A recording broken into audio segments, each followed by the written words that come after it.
Hi friends, ಎಲ್ಲರಿಗೂ ನಮಸ್ಕಾರ. ಭುವನಗಿರಿ ಭುವನೇಶ್ವರಿ ಚಾನಲ್ಗೆ ಸ್ವಾಗತ. ನಾನು ನಿಮ್ಮ ಸಂಧ್ಯಾ. ಇವತ್ತು ಕ್ಯಾಬೇಜ್ ಅಂದರೆ ಎಲೆಕೋಸನ್ನು ಬಳಸಿ ಒಂದೊಳ್ಳೆ ಸ್ನ್ಯಾಕ್ಸ್ ಮಾಡೋಣ. ಇದು ನಿಮಗೆ ಬೆಳಗ್ಗೆ ಬ್ರೇಕ್ಫಾಸ್ಟಿಗೂ ಕೂಡ ಚೆನ್ನಾಗಿರುತ್ತೆ, ಈವ್ನಿಂಗ್ ಸ್ನ್ಯಾಕ್ಸ್ ಆಗಿ ಕೂಡ ತಿನ್ಬೋದು, ಜೊತೆಗೆ ಊಟಕ್ಕೆ ಸೈಡ್ಸ್ ಆಗಿ ಕೂಡ ಇದನ್ನು ನೀವು ಮಾಡ್ಕೋಬೋದು. ತುಂಬಾ ಚೆನ್ನಾಗಿರುತ್ತೆ, ತುಂಬಾ ಇಷ್ಟ ಕೂಡ ಆಗುತ್ತೆ. ಯಾರು ಎಲೆಕೋಸು ಅಂದರೆ ಕ್ಯಾಬೇಜನ್ನು ಇಷ್ಟಪಡಲ್ಲ ಅವರೆಲ್ಲರೂ ಇಷ್ಟಪಟ್ಟು ತಿಂತಾರೆ, ಅಷ್ಟು ಚೆನ್ನಾಗಿರುತ್ತೆ. ಇದನ್ನು ತಿಂದ ಮೇಲೆ ನೀವು ಚಿಕನ್ ಮಟನ್ನ ಕೂಡ ಮರಿತೀರ, ಅಷ್ಟು ಚೆನ್ನಾಗಿರುತ್ತೆ. ಹಾಗಾದರೆ ಈ ರೆಸಿಪಿ ಹೇಗೆ ಮಾಡೋದು ಅಂತ ನೋಡೋಣ. ಹಾಗಾದರೆ ಬನ್ನಿ ಸ್ಟಾರ್ಟ್ ಮಾಡೋಣ.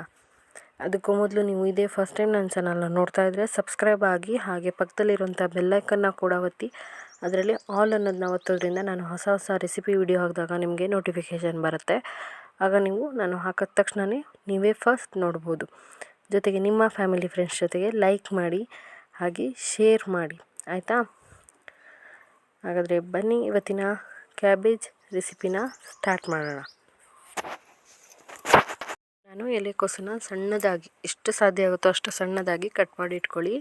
ನಾನು ಸಣ್ಣದಾಗಿ ಕಟ್ ಮಾಡಿ ಇಟ್ಕೊಂಡಿದ್ದೀನಿ. ಇದಕ್ಕೆ 1 ಸ್ಪೂನ್ ಆಗುವಷ್ಟು ಖಾರದ ಪುಡಿನ ಹಾಕಿದ್ದೀನಿ. ಹಾಗೆ ಒಂದು ಅರ್ಧ ಈರುಳ್ಳಿನ ಚಿಕ್ಕದಾಗಿ ಕಟ್ ಮಾಡಿ ಹಾಕ್ಕೊಂಡಿದ್ದೀನಿ. ಹಾಗೆ 1 ಟೀ ಸ್ಪೂನಷ್ಟು ಅರಶಿನದ ಪುಡಿನ ಹಾಕ್ಕೊಂಡಿದ್ದೀನಿ. ಸ್ವಲ್ಪ ಜೀರಿಗೆ, ಒಂದು ಅರ್ಧ ಸ್ಪೂನ್ ಆಗೋಷ್ಟು ಬೆಲ್ಲ,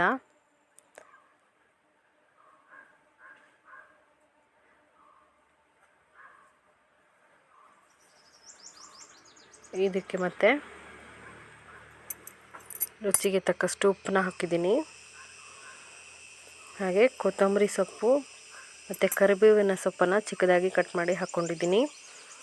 ಹಾಗೆ ಒಂದು ಅರ್ಧ ಸ್ಪೂನ್ ಆಗೋಷ್ಟು ಗರಂ ಮಸಾಲ,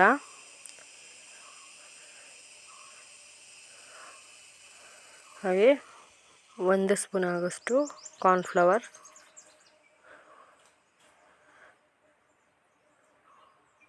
ಎರಡು ಸ್ಪೂನ್ ಆಗೋಷ್ಟು ಅಕ್ಕಿ ಹಿಟ್ಟನ್ನ ಹಾಕ್ಬಿಟ್ಟು ಚೆನ್ನಾಗಿ ಮಿಕ್ಸ್ ಮಾಡ್ಕೊಂಡಿದ್ದೀನಿ. ನೀವು ಅಕ್ಕಿ ಹಿಟ್ಟು ಅಥವಾ ಕಾರ್ನ್ಫ್ಲವರ್ ಬದಲಿಗೆ ಗೋಧಿ ರವೆನ ಕೂಡ ಯೂಸ್ ಮಾಡ್ಬೋದು. ಒಳಗಡೆ ತುಂಬ ಸ್ಮೂತಾಗಿ, ಹೊರಗಡೆಯಿಂದ ಕ್ರಂಚಿಯಾಗಿ ತುಂಬಾ ಚೆನ್ನಾಗಿರುತ್ತೆ. ನೋಡಿ, ಈಗ ಇದನ್ನು ನಾನು ಚೆನ್ನಾಗಿ ಮಿಕ್ಸ್ ಮಾಡಿದ್ದೀನಿ. ಇದಕ್ಕೆ ಹುಣಸೆ ರಸನ ಹಾಕ್ಕೊಂಡಿದ್ದೀನಿ. ಮತ್ತು 2-3 ಸ್ಪೂನ್ ನಿಮಗೆ ಬೇಕು ಅನಿಸಿದ್ರೆ ಕ್ಯಾಬೇಜ್ಗೆ, ನಾನು ನೀರೇನೂ ಹಾಕಿಲ್ಲ, ಹಾಗೆ ಕಲಿಸ್ಕೊಂಡಿದ್ದೀನಿ. ಸ್ವಲ್ಪ ಹುಣಸೆ ರಸ ಹಾಕಿದ್ವಲ್ಲ, ಅದಕ್ಕೆ ಸ್ವಲ್ಪ ಸಾಫ್ಟ್ನೆಸ್ ಅನಿಸಿದ್ರೆ ಅಕ್ಕಿ ಹಿಟ್ಟನ್ನ ಮತ್ತೊಂದು ಸ್ವಲ್ಪ ಹಾಕಿಬಿಟ್ಟು ನೀವು ಮಿಕ್ಸ್ ಮಾಡ್ಬೋದು. ನೋಡಿ, ಈ ಥರ ಉಂಡೆ ಕಟ್ಟೋ ಹದಕ್ಕೆ ಬಂದರೆ ಸಾಕು.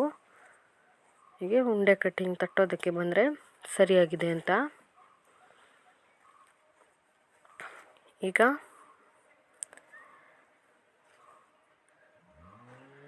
ನಾನು ಎಲ್ಲವನ್ನು ಉಂಡೆ ಕಟ್ಕೊಂಡು ಇಟ್ಕೋತಾ ಇದ್ದೀನಿ ಫ್ರೆಂಡ್ಸ್.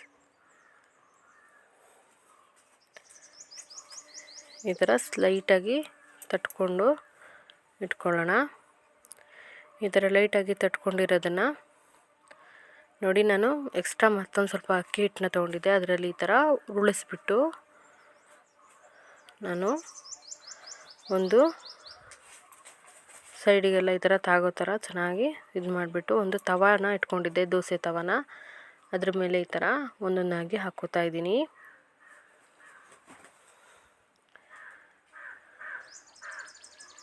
ಈ ಥರ ಎರಡೂ ಕಡೆ ನೀವು ಹಾಕೋದ್ರಿಂದ ಕ್ರಿಸ್ಪಿಯಾಗಿ ಸಿಗುತ್ತೆ ಬೈಂಡಿಂಗು.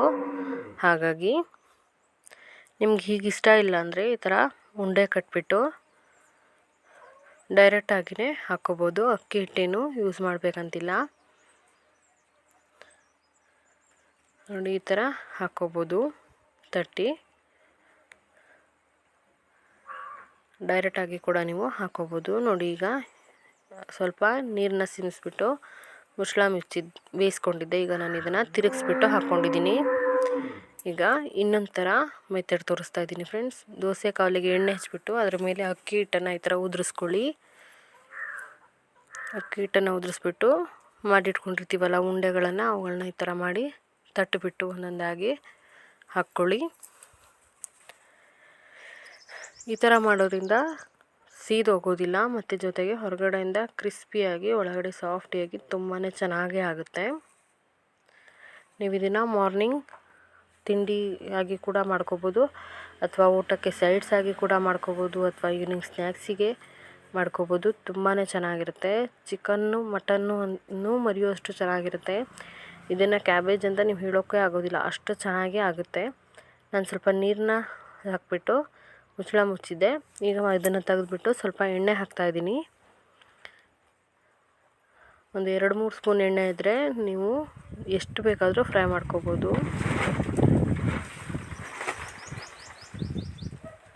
ಈಗ ಎಣ್ಣೆ ಹಾಕಿಬಿಟ್ಟು ನಾನು ನೋಡಿ ತಿರುಗಿಸ್ಬಿಟ್ಟು ಹಾಕ್ತಾಯಿದ್ದೀನಿ. ಅಕ್ಕಿ ಹಿಟ್ಟು ಹಾಕಿರೋದ್ರಿಂದ ತುಂಬ ಏನು ಸೀದೋಗೋದಿಲ್ಲ, ಚೆನ್ನಾಗಾಗುತ್ತೆ ಫ್ರೆಂಡ್ಸ್. ಎಲ್ಲವನ್ನು ನಾನು ಅದೇ ಥರ ಈಗ ತಿರುಗಿಸ್ಬಿಟ್ಟು ಹಾಕೋತಾ ಇದ್ದೀನಿ. ಇದಕ್ಕೆ ನೀವು ಗೋಧಿ ರವೆ ಕೂಡ ಯೂಸ್ ಮಾಡ್ಬೋದು. ಗೋಧಿ ರವೆ ಯೂಸ್ ಮಾಡಿದ್ರೆ ಇನ್ನೂ ಕ್ರಿಸ್ಪಿ ಆಗುತ್ತೆ. ಸ್ವಲ್ಪ ಸಾಫ್ಟಾಗಿ ಚಿಕನ್ ಫೀಲ್ ಆಗಬೇಕು ತಿನ್ನುವಾಗ ಅಂದರೆ ನೀವು ಈ ಥರ ಮಾಡ್ಕೋಬೋದು. ಇದಕ್ಕೆ ನೀವು ಬೇಕಿದ್ರೆ ಚಾಟ್ ಮಸಾಲನೂ ಕೂಡ ಯೂಸ್ ಮಾಡ್ಬೋದು. ಈಗ ಮತ್ತೊಂದು ಸ್ವಲ್ಪ ಎಣ್ಣೆನ ಹಾಕಿಬಿಟ್ಟು ನಾನು ಫ್ರೈ ಮಾಡ್ಕೋತಾ ಇದ್ದೀನಿ. ನೋಡಿ ಎಷ್ಟು ಚೆನ್ನಾಗಿ ಕಾಣಿಸ್ತಿದೆ ಅಲ್ವಾ ಫ್ರೆಂಡ್ಸ್.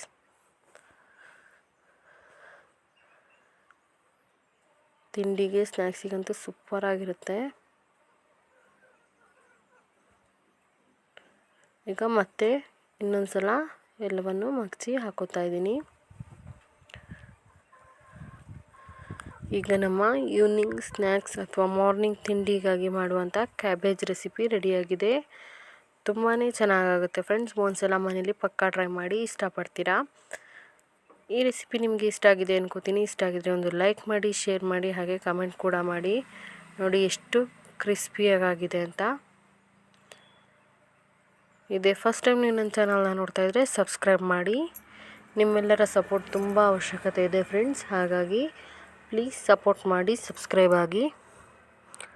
ಹಾಗಾದರೆ ಹೊಸ ರೆಸಿಪಿ ಜೊತೆ ಮತ್ತೊಮ್ಮೆ ಸಿಗ್ತೀನಿ. ಅಲ್ಲಿವರೆಗೂ keep watching Bhuvanagiri Bhuvaneshwari channel. Thank you. ನಮಸ್ಕಾರ.